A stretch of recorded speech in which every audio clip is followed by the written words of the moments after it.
achieve that dream, I needed to learn English. So I worked hard, just like you. I read books, listened to English radio, and practiced with anyone who would listen. It wasn't easy, but I never gave up.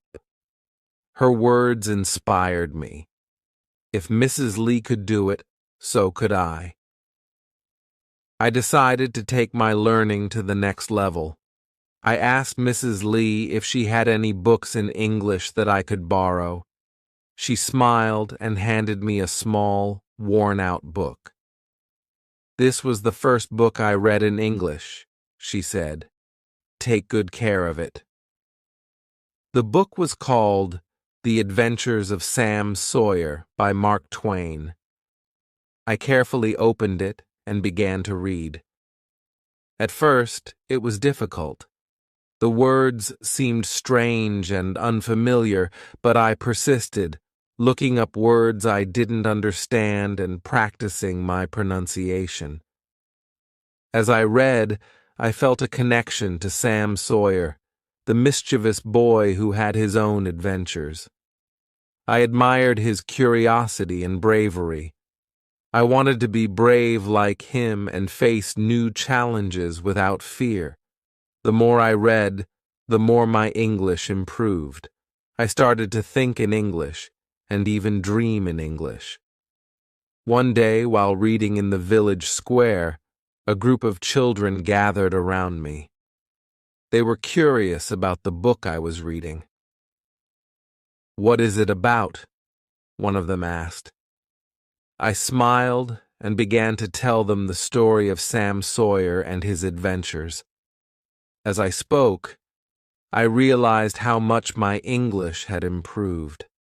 I could express myself clearly and share the excitement of the story with others. The children were captivated by the story, and soon they wanted to learn English too.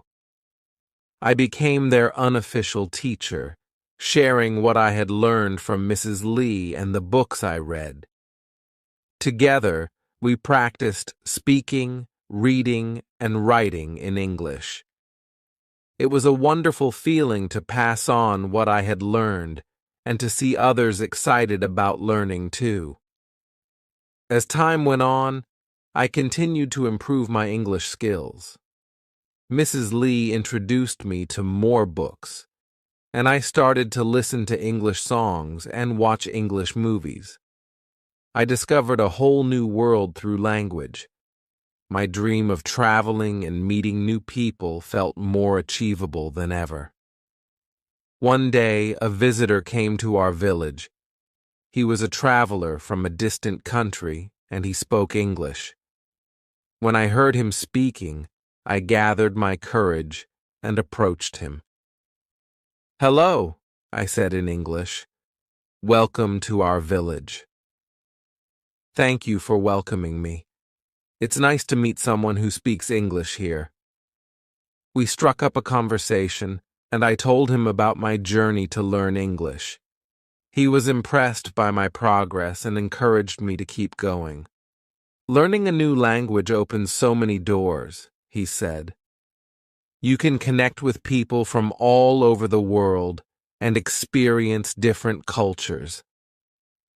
His words stayed with me. I realized that learning English was not just about speaking a new language. It was about connecting with others and broadening my horizons. I felt more